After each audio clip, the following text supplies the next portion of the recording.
We are live. This is great. It's Friday. Friday, everybody.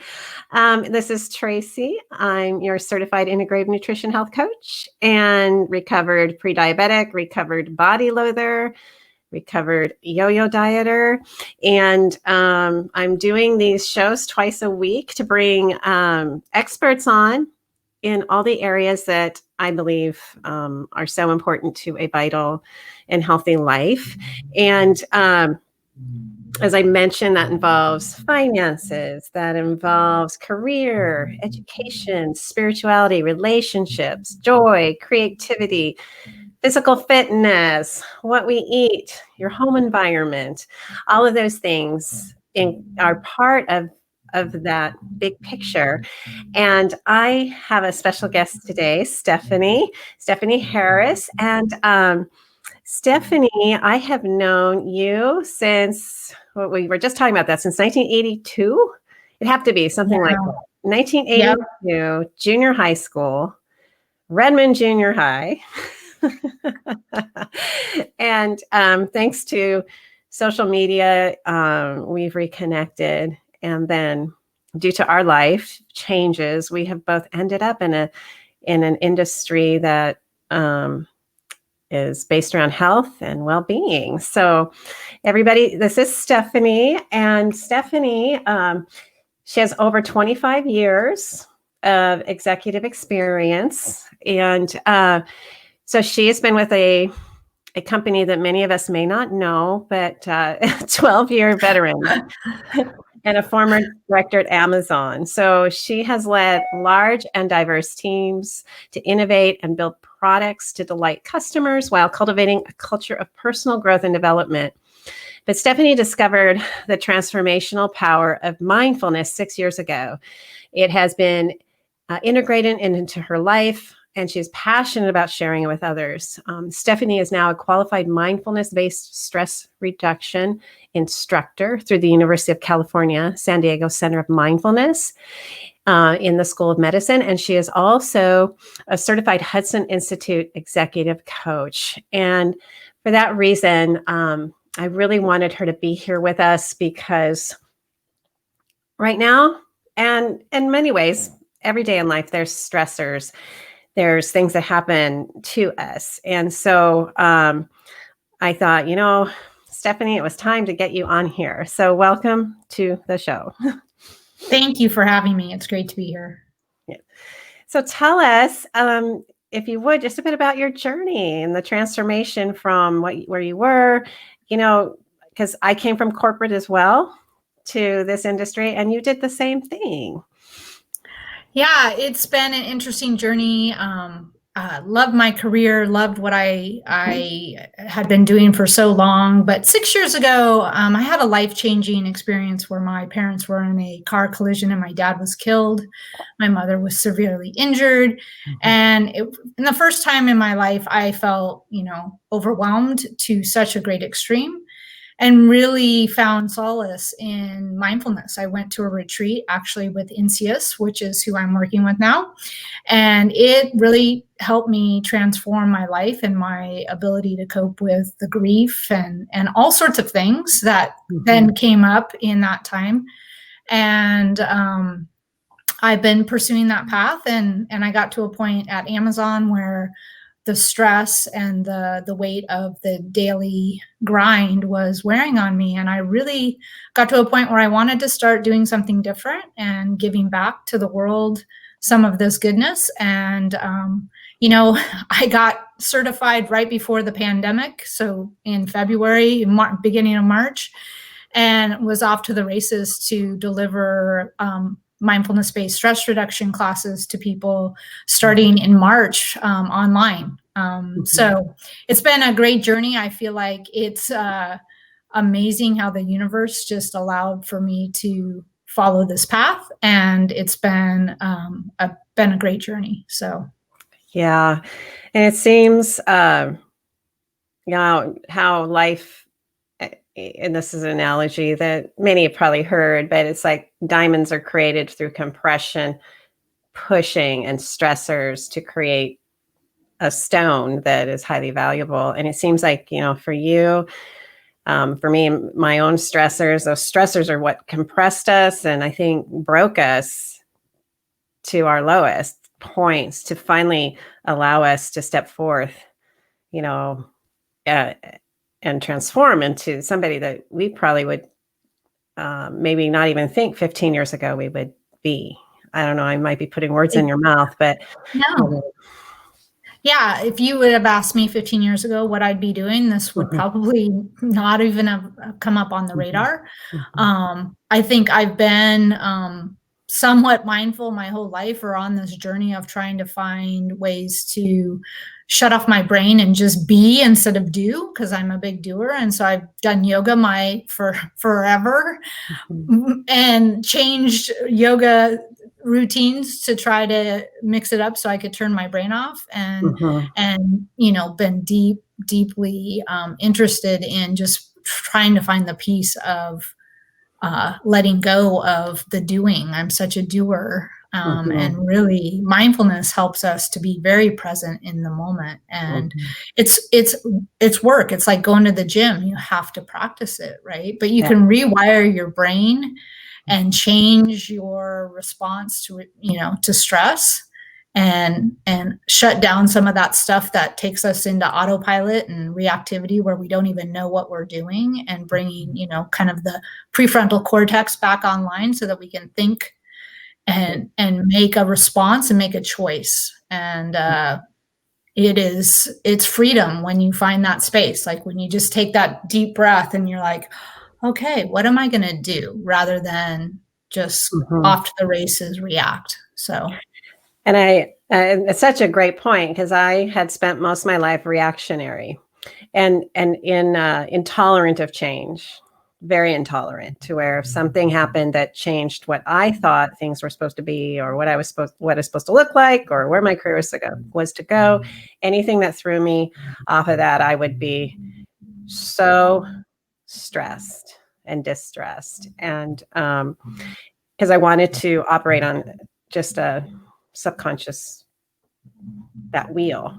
And then you look up, and you're not where you wanted to be because you weren't present. And, and I think we do that too in just everyday life. We're thinking about something else. The next thing you know, you're putting, I'm putting the cat food in my, I don't know if I'm going to go that post. I'm not thinking clearly. And I'm doing the cat food at the same time as making a smoothie. And I actually put the canned cat food into my Vitamix.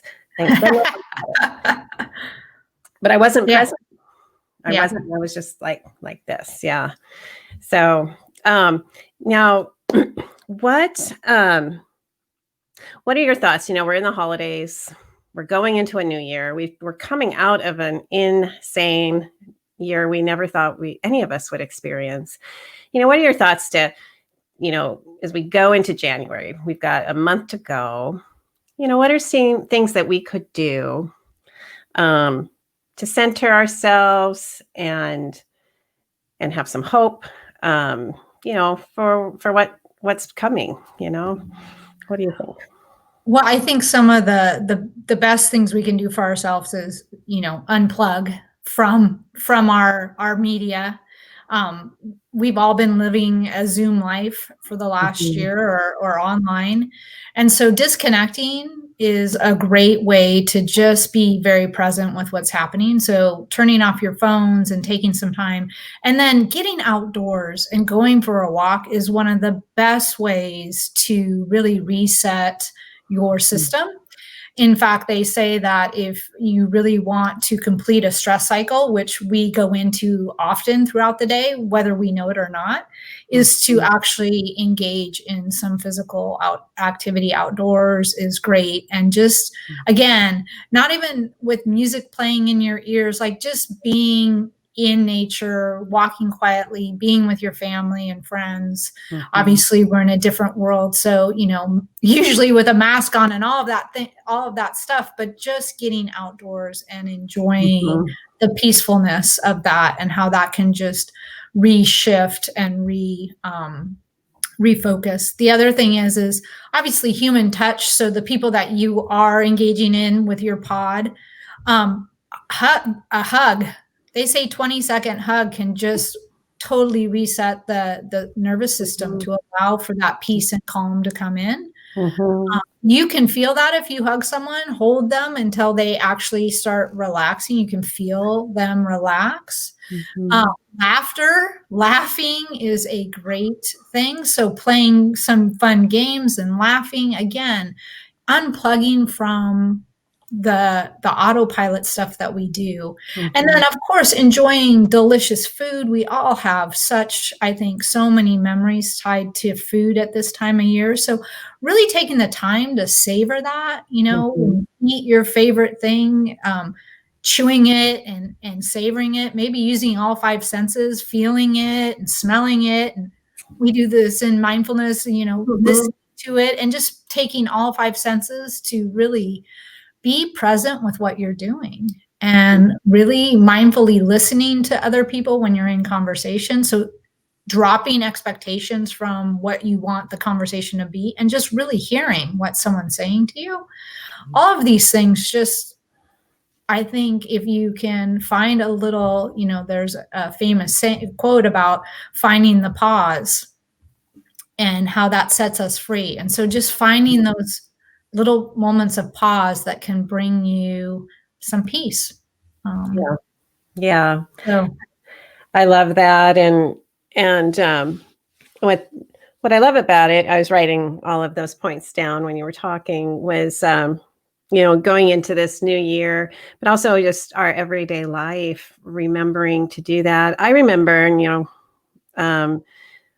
on my childhood that Sundays, everything was closed, it was like this lull and this peacefulness, and the main holidays, everything was shut down, and it just had that, that breath of pause. And I think about now, kids and the children now, they don't know that feeling. They don't know what it's like to step away. And there's a lot of fear of missing out. And then the brain gets really amped up because there was no pause. And I agree with you. All of what you said is very much the same, of what it's scientifically proven. I mean, it's scientifically proven to help the brain, help your cardiovascular system, help your hormones. One thing that's really helped me, I try and look at what's been the benefit of this last year, and I was one who, I was in the gym. I'd go from home, my studio, and then to work out on the bigger equipment to the gym. And I hardly got out, and I was very much bump, bump, bump, bump, like this machine that would just, I couldn't quite let go. And I did start finally not using a headset at the gym.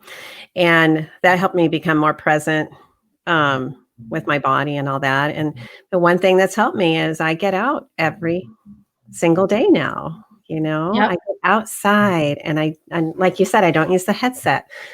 I just listen to my breathing, and I'm fully present with me, and it resets me every single day. So connecting with your body, right? Our bodies actually know more that's going on with us than sometimes our brain.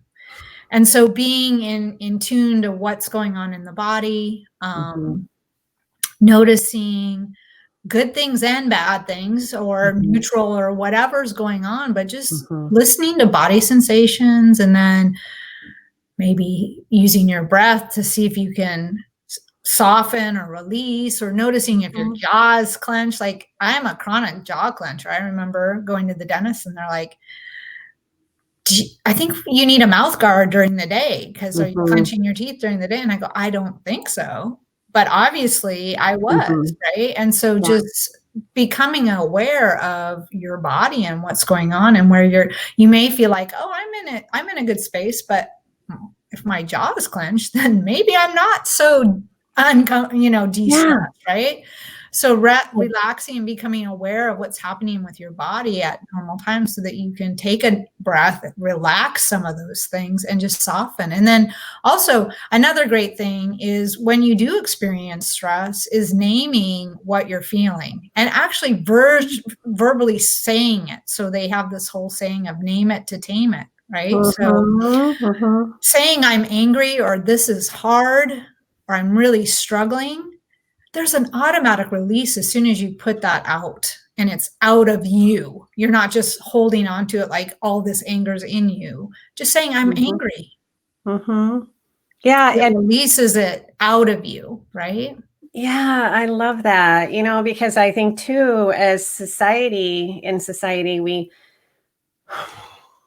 emotions are sometimes deemed weak. Yes. And so we don't want to acknowledge those emotions because it's perceived weak. We shouldn't have we shouldn't get angry. We shouldn't get sad. We shouldn't. And so we try and stuff it, we stuff it down, and you can literally feel it. At least I can. I know when I'm stuffing, but my whole chest, my heart, my lungs, my diaphragm, everything will physically hurt. And until I love that, what you said. Just release it out. There's an equation that we actually talk about is there's pain. Pain is the stress that we're dealing with. Pain times resistance equals suffering. So how much you resist this pain is how much you're going to suffer. So if you can release the resistance, so if you resist something 100%, 1 times 100 is now 100. You are now 100 times. You took that initial pain and just exponentially made it worse because you resisted it. You shoved it down. You didn't acknowledge it. If you were dealing with a good friend who just had a really painful experience, you would encourage them to talk to you, release it. You would make them feel better about it. But to ourselves, we go, nope, can't get mad, can't, stuff it down, resist it, get angry, keep it all inside, keep our cool. And guess what? It makes our suffering exponentially worse, right? So being kind to ourselves, that whole idea of self-compassion of, wow, this is really hard. I'm having a really hard time. Just saying that. Release it. Well, and bringing that up, when I think about we're going into Christmas next week, and then we have a week from today, Christmas Day, yes. And then we have New Year, and it's okay for us to say, you know what, I'm out of sorts, or maybe I've lost my job and I'm hurt, I'm upset, some people, their lives have totally been torn upside down, and I think about that, what you just said, when this all happened to me in 2008 with the housing crisis. I fought it. And a lot of that's that ego. The ego doesn't want to. The ego is very much, very sensitive, but the ego doesn't want to acknowledge it. And I stuffed it and I stuffed it and I stuffed it, and created so much grief and hardship on myself. And I would love to reiterate to everybody that you brought up a great point. Naming it. You are not weak for having emotions. You're not weak because you are having a challenge right now. I mean, but once we can acknowledge it and we talk about it, we can then release that. And then all of a sudden the mind is free to say, okay, what are our next steps? How can I take care of myself? How can I, find some resolution? But start healing, right? And we are imperfect human beings, and we're imperfect, and it's okay. Everyone feels what we are all feeling. I think we've all had every emotion under the sun this year. We do every year. This one's been extremely difficult. And it's okay to tell people I am having a hard time, right? Yeah. And we may realize the person who's smiling and who's just up and up and up, the smile helps them, Yep. through a tough time. But I know for me, because I always stuffed it, I always stuffed my challenges and things. It made my life very hard. It made it, for things that happened in my life, just made it difficult because I was afraid to say I was having challenges. And then, so what was better was the donut or, whatever else I could think of to try and ease that. And one thing we can talk about too is like how we can use food. We can use food or other substances to try and make the stuffing go away. I don't know Yep. a better way to say it. Yeah. Yeah. It's you put in, you come up, stress, it goes somewhere. And so how you choose to deal with it, can you deal with it in healthy ways? The donut that you bring up just spins you in a more stressful cycle, because then the guilt of, oh, I didn't eat something healthy comes into play, right? And again, we're imperfect, and it's okay to eat a donut on occasion, right? It's okay to have, but recognizing that this isn't really feeding me what I need. It is a short-term dopamine hit of something, just like scrolling through Facebook when you're stressed is a dopamine hit of whatever, or working harder, or just being so caught up in work. That was my thing. When I got super stressed and I was stuffing, I just worked. Okay, I just need to do more. If I just do more and deliver more and nobody can get mad at me because I'm working really hard, right? But that was my maladaptive coping behavior. I just did Stefanie, just do more, right? To the point where there was nothing authentic about me anymore, because I was just so busy doing. Right? Yeah, exactly. And so I guess, it's that, you had said, disconnecting. How about if we as human beings be okay, being present with who we are, finding that we are actually worthy as we are now to take care of ourselves. Maybe we realize we all have a story. We all have made mistakes, but we can learn, but yeah, what I think I look at your list and I see the simplicity of it, which is what I love. And great things come from simplicity, I believe. Yeah. And we have it within ourselves to, we can't control other people. We can't control many of the situations in our life, but we can control how we care for ourselves. And if we care for ourselves and show kindness to others, we're doing huge things, both for ourselves and for others, right? Giving someone a smile when you're out on that walk, taking care of yourself.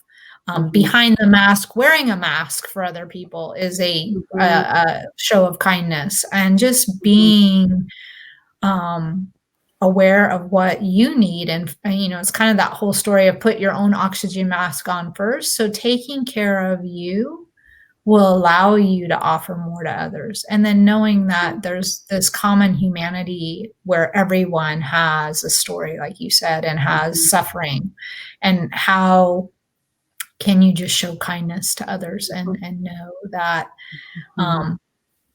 you don't know what someone's going through. So offering that kindness no matter what, right? So yeah. When I was in construction, I was the president of the Master Builders Care Foundation, and we built transitional housing. Or we linked care providers with construction companies to help build these beautiful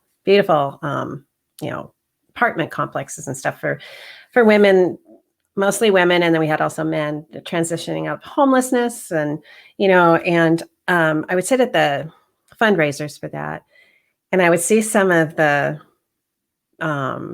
people that were going to speak. And then they get out and you make an assumption of who they were. And you didn't know really the story of the guest speaker, and you hear their stories of what they came through and how they got out of homelessness, how they were able to get a job. They all had different reasons for being homeless, but you could sit in that room of people and make an assumption about everybody. And I think what's beautiful is if we can release that and release judgment on others, release judgment on ourselves, especially ourselves. I think once we do that, we learn how to release it towards others, because we all have a story, Yep. And really, that's the basis of mindfulness, is just being very present in a non-judgmental way with what's here. And then understanding the impermanence, right? Of the good and the pleasant and the unpleasant and the neutral, that this too shall pass is so true. So you may be feeling, overwhelming sense of joy in one moment, and the next moment, not so much. And how do you ride those waves with grace and the ability to not attach those things? They're not you. You are you. These are things that are happening, right? So not getting so caught up in those emotions, just like a cloud passing through the sky, that this too shall pass, right? We see dark clouds come and we see light clouds come. Right now I have beautiful light clouds with some sun shining through, and it is, our life is much like the ocean and clouds, and mindfulness really just helps you ride those waves without becoming attached and ruminating and grasping and striving and wishing for something to be different when it's not. It is what it is, right? Yeah. Just letting it be. Yep. Yeah. What is the concept of being water? It is water is very powerful, but also you notice it's very fluid and it moves and it changes. And so, I think Bruce Lee says something like, be water. One of my favorite quotes is, be water. So, wow, I could talk to you forever. So I know it's almost 1, but I want to talk, you have, there's a way to get a hold of Stefanie, and you also have a course starting in January coming up, correct? So tell us about that. So I'm a team member at INSEUS Mindfulness, and INSEUS is a made-up word that incorporates just like looking inward and seeing inside and learning more about yourself. And we offer corporate and individual programs and coaching.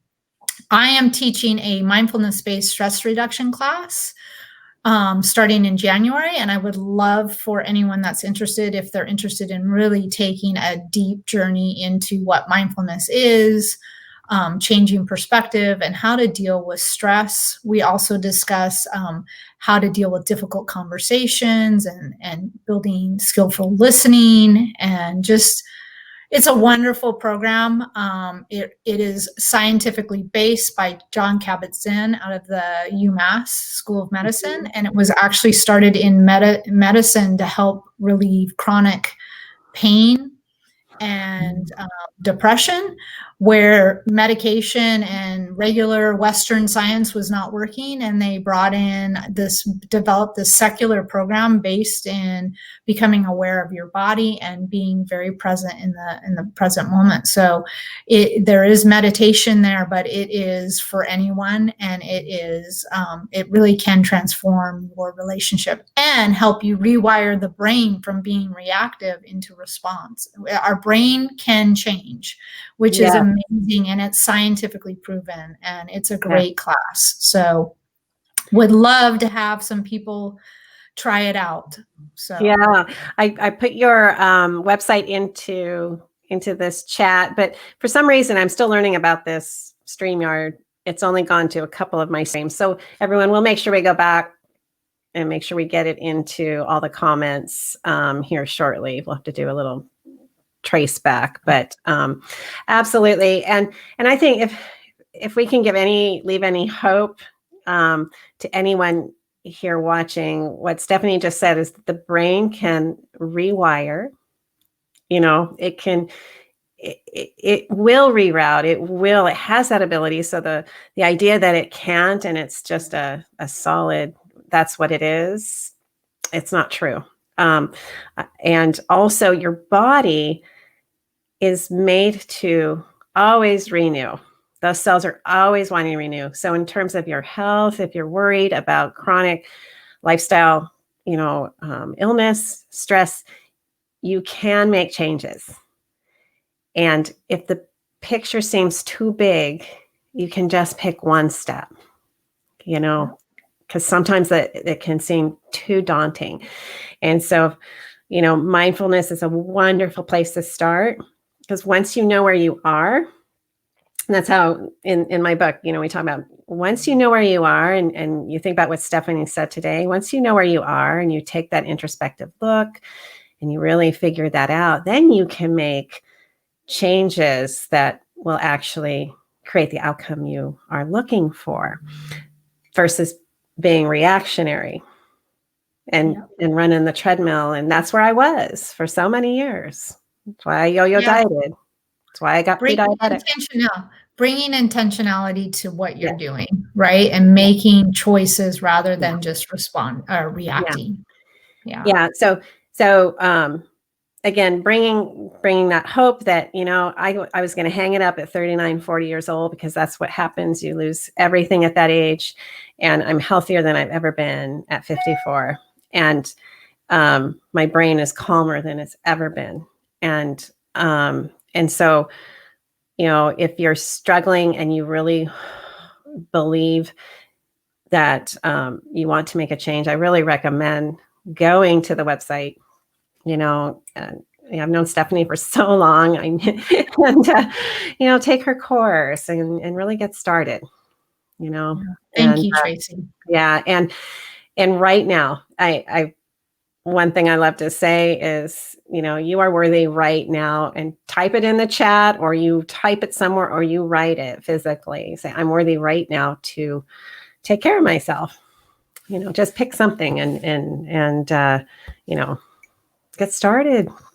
Yeah.